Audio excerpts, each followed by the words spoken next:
Sure, they may have plenty of blue blood in Boston, but from what I just saw, they've got plenty of the other kind, too.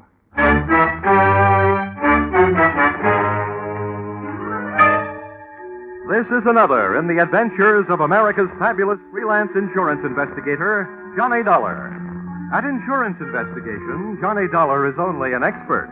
At making out his expense account, he is an absolute genius.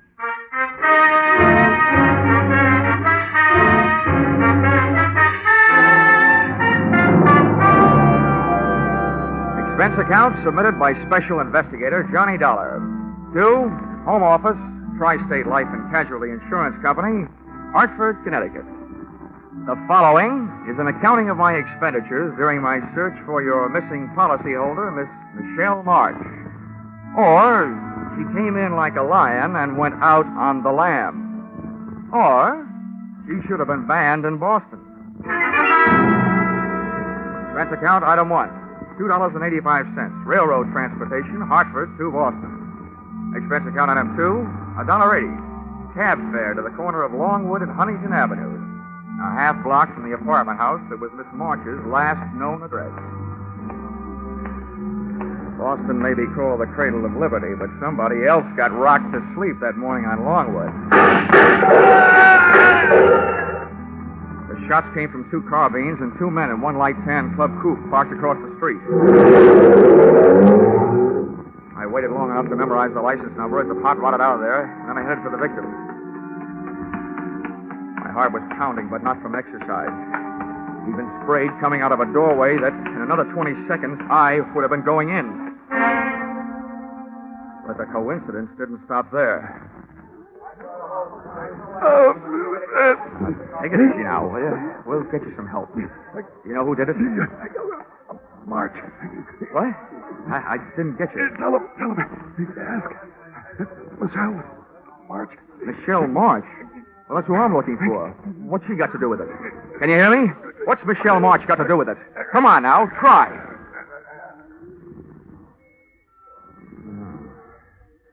I wonder if I should have stayed in Hartford. I didn't see it happen, but I sure heard it. Like a shooting gallery. I was inside the shop, and, brother, that's where I stayed. Hey, mister, how is he? Can you tell? Yeah.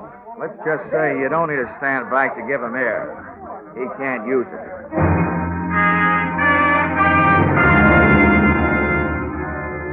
While the 2 limelight-happy characters from the crowd argued about who was going to notify the police, I disappeared from the scene by way of that desk doorway, pausing inside just long enough to learn from the buzzer panel that Michelle March's apartment number was, unluckily, 213.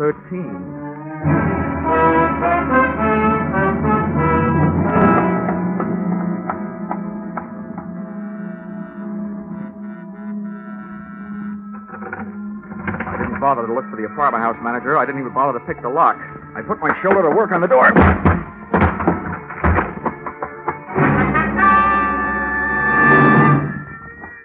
Apartment to search, but it didn't offer anything to find. The only thing even faintly resembling a lead I found on the floor behind the bureau. A book of matches that advertised Boston's best bar by far, Flannery's, with an address on Washington Street. About then I decided that rather than being found at the scene of breaking and entering, I'd look up the police at the scene of murder.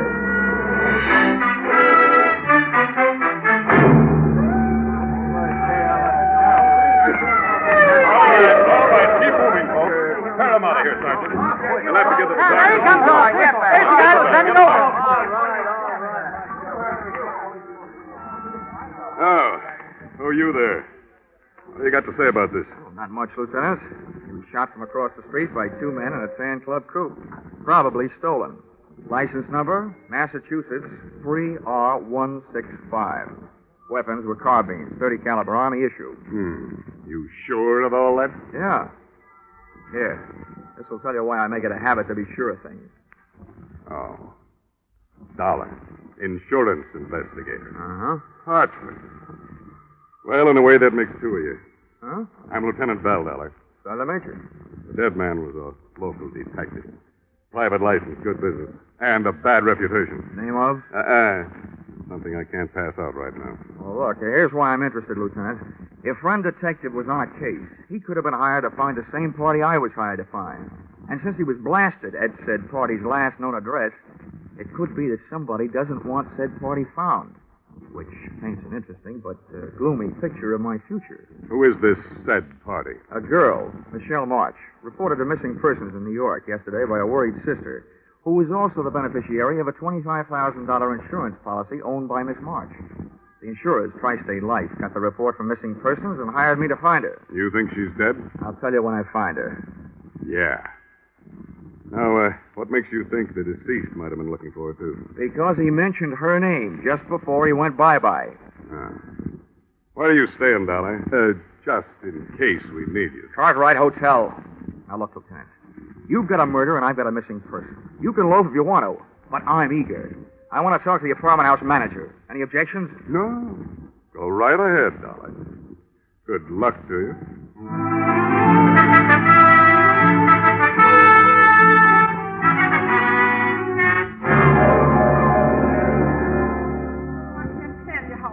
I am over this, Mr. Dollar. I've managed rooming houses for over 30 years in Boston, some very nice ones, too. This is the first murder I've ever had. Oh, why did fate point at me? Fate didn't point, Mrs. Macy.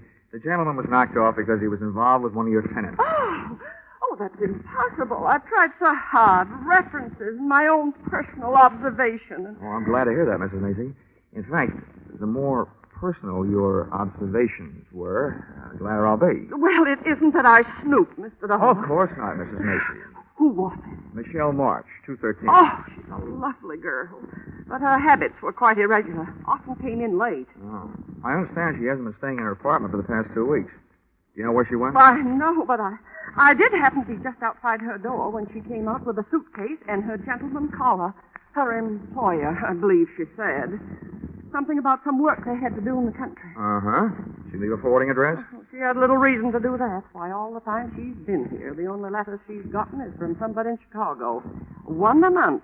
A man, I'd say, from the penmanship. Didn't get one this month, though. Do you, by any chance, remember what those letters said? Oh, you young upstart. I'm only trying to help. I know, Mrs. Macy. You're a lovable old gossip.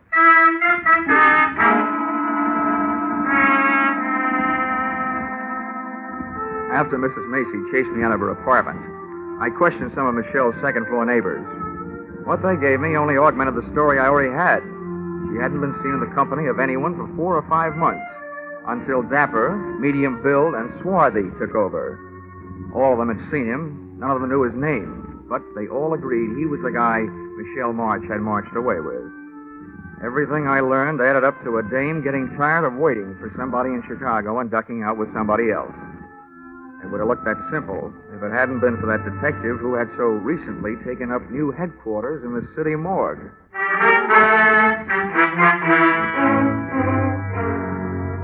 Expense account, item 3, $4.75, drinks and dinner. After which, expense account, item 4, $180, taxi ride, taken on the strength of the weak clue I found on Michelle's apartment floor. The match folder from Boston's best bar by far, Flannery's. Flannery's look like they wouldn't want to know how old you are, but how many stretches, and in what prisons. Above a row of greasy bottles, the wall behind the bar was covered with pictures of fighters, right from old John L. up to Rocky Graziano. But none of them looked as brutal as the 8 or 10 gorillas who had their feet on the brass rail. I decided this was no place to ask for a lady, so I asked for a drink. Yeah? Straight rye. Double.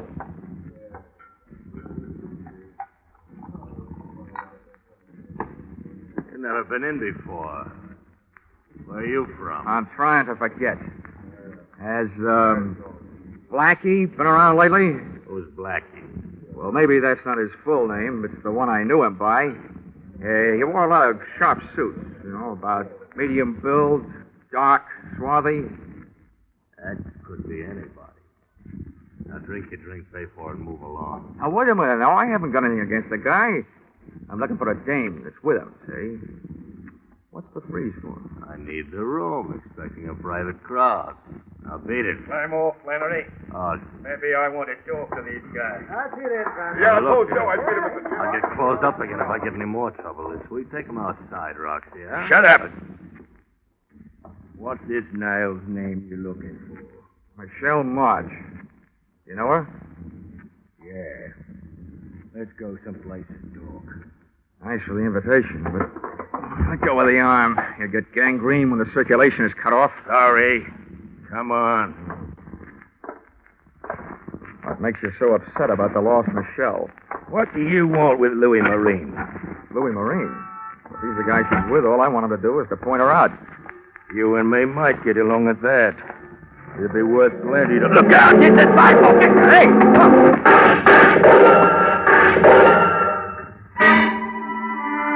The car they were in was different, but those carbines sounded the same. I rubbed my nose raw, trying to bury my head in that sidewalk. I knew they had to empty those carbines sometime, but instead of sounding better, it started to sound worse. I twisted my head, shot a look at the street, saw one of the attackers in the process of falling out of one of the windows of the gun car. Closed my eyes again and realized why they never let my kind of insurance investigator be a policyholder. I'd been sent to find a missing girl, and there I was in the middle of another Boston massacre.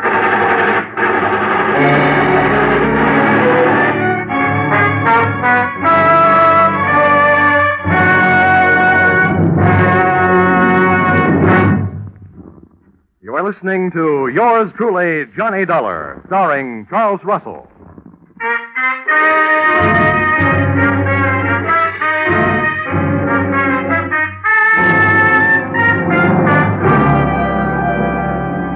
It took a full 20 seconds after the smoke of battle had started to clear for me to realize that I'd been saved by the arrival of fire support from an unexpected source, the police. I looked around for my new friend and brother target, Roxy, but he had disappeared. A wave of suspicion broke over my flow of thought with this question. How did it happen that all those cops with all those guns just happened to be in all those hiding places waiting for those gunmen to drive up and open up? Answer, a hunter's stew like that usually calls for a pigeon. I didn't feel like flying, but I did, straight back to my hotel, with one landing and a newsstand. An evening paper gave me everything else I needed, except the feathers. But I wasn't exactly cooing when I got to my hotel room phone and put a call through to the Boston police.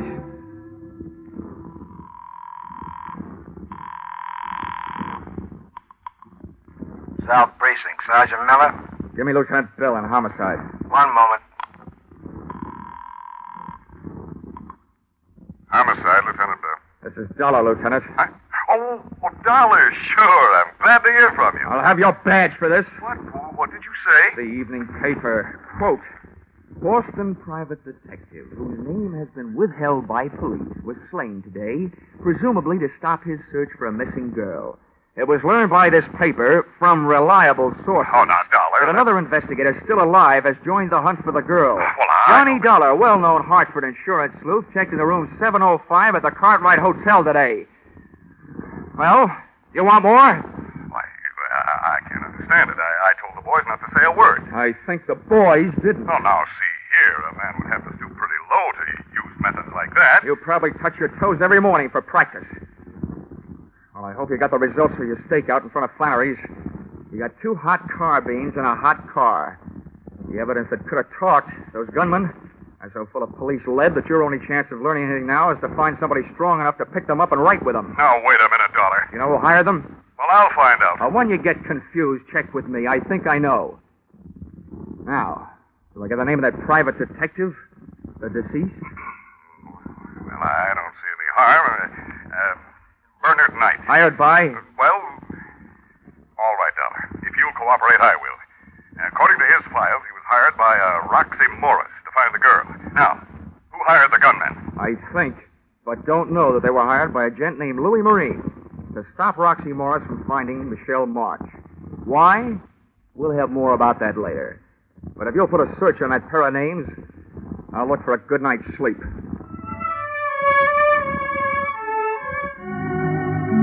And after that sidewalk, it was easy to find.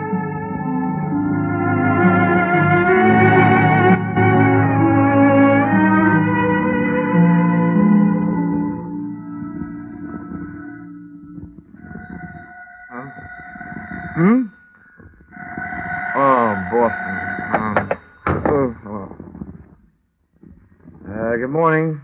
Hello, is this Mr. Dollar? Wait a minute till I pick you up off the floor. Who is this? Is this Mr. Dollar? Yeah, it is. Well, this is Michelle March. Huh? Well, good morning, Michelle. I've been looking for you. That's why I called. I read that you were hired by my insurance company. Yeah, that's right. They don't like disappearing policyholders. Well, let me tell you this. If they want to save the money, they'll have to pay for me. Stop looking for me. What are you afraid of? That Roxy Morris will follow me? What do you know about Roxy? They'd like to find you and Louis Marine. What did he tell you? Oh, what counts is that I filled in what he didn't tell me. Namely, that he was in Chicago for a year, and you were supposed to be waiting for him in this fatal apartment on Longwood Avenue. But instead, Louis Marine landed, took the situation well in hand, and captured you for himself. You're just trying this on for size, aren't you? If it fits, keep it on approval. The point is, there are too many people looking for you to stay lost. Where can I meet you? How do I know I can trust you? I can't trust anybody. Look, I'm still working for insurance company, so my greatest interest is keeping you alive, not selling you out. What about the police? My promises aren't equipped with lifetime guarantees, but I'll do what I can. If you tell all, and if the story is big enough, they should be willing to make a deal. It's big, all right. They'll clear something out of their books that's been there for a year. Where do I meet you? You know where Charlestown is? I know it's part of Boston. Take the subway and get off at City Square. An hour from now. I'll be in a bar. The Gangplank. On Chelsea Street. Near the Navy Yard. Okay, sweetie. I'll be there. Up until now, whoever's been doing the shooting has used everything but battleships. Even though Michelle's story sounded like trap bait, cheesy indeed, I had to take a chance. I dove into a cab and had the cab dive into the top of Hanover Street and down to Boston's North End. Playing quiz games with strangers in that section is called Take It or Lump It. But a few well-placed 20s led me to a neighborhood undertaker who had the officially unproved reputation of creating a large demand for his own services. We swapped donations. I gave him $50, and he gave me a large out of the corner of his mouthful. Listen to me good. About a year ago, the laws picked up a Roxy Morris on a suspicion. They had a good idea. He'd heisted a 75G payroll. But there were no witnesses. He didn't believe none. Roxy knew they'd watch him, so he hightailed it out of town. But he didn't detect the loot with him. The boys around here got it back on the grapevine. He was suffering from the shorts. So everybody figured he had the dough stashed away somewhere right around the heel. Is that all? Have you got anything else to tell me? Yeah. Goodbye. I didn't like the way that undertaker said goodbye. I legged it up to the subway station marked Union, went down in and caught a train for Charlestown. Once at City Square, a 3-block walk down Chelsea Street produced the Gangplank Bar, which in turn produced that nose-bruising smell which comes from slopping beer on sawdust. Out of place in the place sat Michelle March. She was a good looker, with a bad look. And if I had been Roxy Morris, I would have elected her the last national bank. I flopped into a booth beside her. She turned her head my way, looked me straight in the kisser, blew a smoke ring at me, and popped 2 words through it. You Dollar? Yep, I'm Dollar. You March? I'm Michelle March. Well, so far so good. It's nice hearing you breathe. That means Tri-State Insurance can keep its nice $25,000. Only if you keep me this way, Mr. Dollar. And that might prove to be a difficult thing to do. Oh, maybe not so difficult. Why not? Well, you indicated yourself that your magnetic personality might suddenly attract a few steel jacket bullets. That means there'll have to be somebody to pull the trigger. So all I have to do is to sit around and see who tries to take a shot at the target. You. And we've got our man. It's not that easy. I'm in trouble 3 ways. And it's hard to see 3 ways at once. Look, I know all about Roxy Morris. He swiped $75,000 and gave it to you to mine. You don't know the half of it. 2 months after Roxy was gone, a guy named Louis Marine came to me with a story that Roxy had sent for $20,000. I gave it to him. Then he told me that Roxy had never sent for it. And that if I squawked, he'd convince Roxy that I'd fallen in love with him and just given him the money. Either that or he'd tip off the police. He had me going and coming. Nice fellow. He wouldn't leave me alone. He made me give him $15,000 more of Roxy's money. And 2 weeks ago, I got word through to Roxy in Chicago. He blew up. Turned on me. I've been running from him ever since. He wants his $75,000, all of it. And I haven't got it. Oh, seems like you've been taking chances all the way. Now, you know what I want you to do? No, what? Take one more.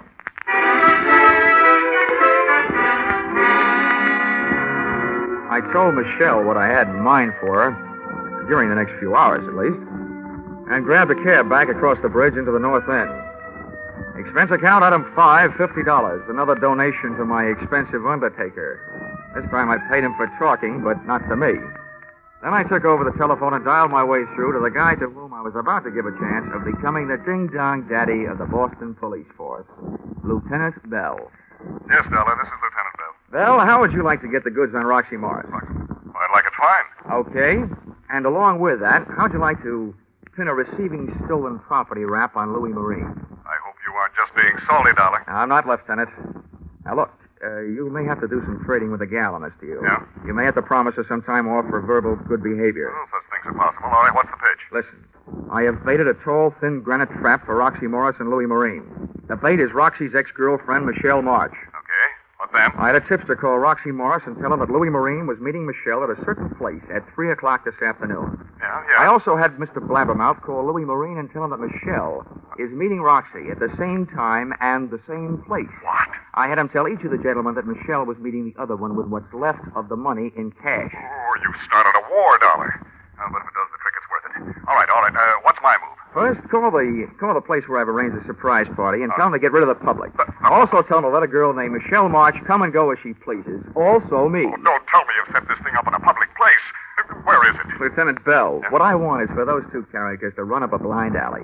And when I say up, oh, brother, they got the word the Michelle meeting would be held at the top of the Bunker Hill Monument. Oh, no. And you might remember what General Prescott almost said. Don't fire till you see the red in their eyes.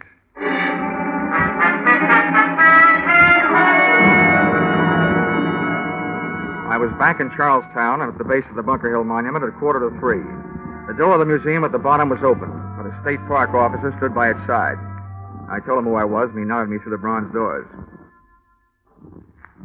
Officer, did Miss March get here? Yes, sir, young man. She went up the shaft. Oh, well, look, can I run the elevator myself? There isn't any elevator. Just steps 200 to 300 of them. Oh. Ow, this may be going to heaven the hard way, but here goes.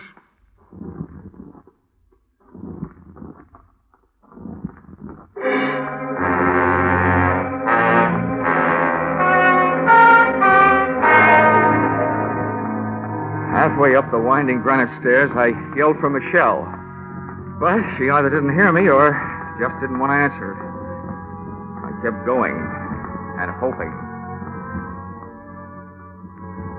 As I came closer to the top, I tried yelling again. Still no answer. Finally, I made it. Up into the observation landing at the top. Michelle was there. She still wouldn't talk, but she had written me a note. Beside her crumpled figure was a vial that hadn't been filled with perfume. The note was short and to the point. Dear Johnny Dollar, I still want to help, but I hadn't better be around here alive when everybody gets here. And it was signed Michelle. As I bent over to see what kind of bye-bye medicine she'd taken, I heard something that might mean a sudden dose of lead to the head for me.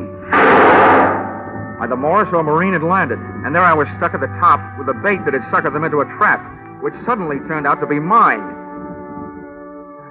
Waiting up there in that tiny room for death to come get me would have killed me anyway, so I started down. Over the pounding of my heart and my own steps on the granite blocks, I heard the pitter-patter of anything but tiny feet come charging up a narrow staircase. Whoever was coming up and I both slowed down. But my heart didn't. Then I crept around a curve, and my eyes went into a head-on collision with a pair staring back. What are you doing here? I'm a tourist, Roxy. Maybe right, white guy. You may be taking a trip. Who's up there? Up there? Oh, I don't know who they are. Just some girl with a guy she keeps calling Louie. Okay. Let me by. Easy now. Don't try anything. Roxy Morris tagged me with the butt of a .32 going by. But lying there with my head against the cold granite inside wall of the monument brought me back. And conscious was a very dangerous condition for me to be in, because charging up the stairs came another pair of unfriendly feet that couldn't have belonged to anybody but Louis Marine. Who are you? What are you doing here? Well, up until somebody hit me on the head, I was tailing Roxy Morris and his girl. They're up there? Sure, Louis. Yeah, they're up there. Then let me by. Come on. Get up out of my way. Okay. Go ahead, by. Yeah. But wait a minute. I got an idea. Come on, chum. Ahead of me. Up you go. You can affront for me. Move! Louis had a gun at my back, and Roxy had one waiting for me up front. We took the last few steps up to the top real quiet-like. When my eyes came level to the floor of the observation room, Roxy was bending over Michelle, but he snapped up in a hurry, and his right hand was loaded with heat. Louis pushed me ahead of him, up and in. I stood there between them, listening to them grind their teeth at each other, with one foot under Michelle's arm. Then I got two big shocks. A scream from Michelle just before she snatched my legs out from under me.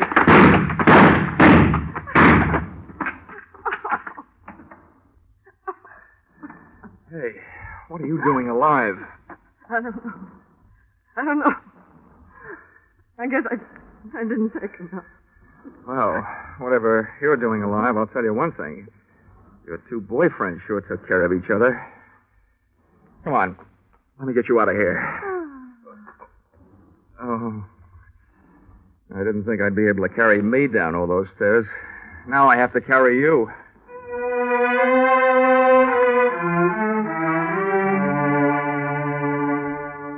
Expense account, item 6, $20. City Hospital. Having Michelle's stomach pumped out. And the way Michelle took my suggestion that she voluntarily turn herself over to the police was very good. Lieutenant Bell was very cooperative. Otherwise, I might let it be known that the reason that he didn't show up on time to help me in the 1949 Battle of Bunker Hill was because he forgot to reset his watch at the end of daylight saving time. He showed up for our 3 o'clock appointment at 4. Expense account total, $786 and no cents. Signed, yours, truly, Johnny Dollar.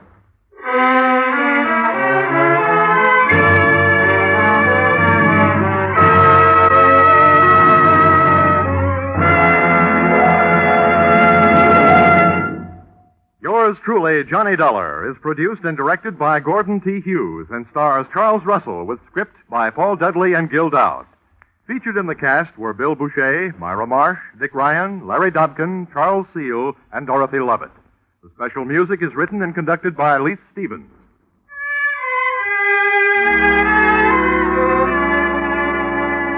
Be sure to be with us next Saturday, October 1st, when another unusual expense account is handed in by Yours truly, Johnny Dollar. This is CBS, the Columbia Broadcasting System.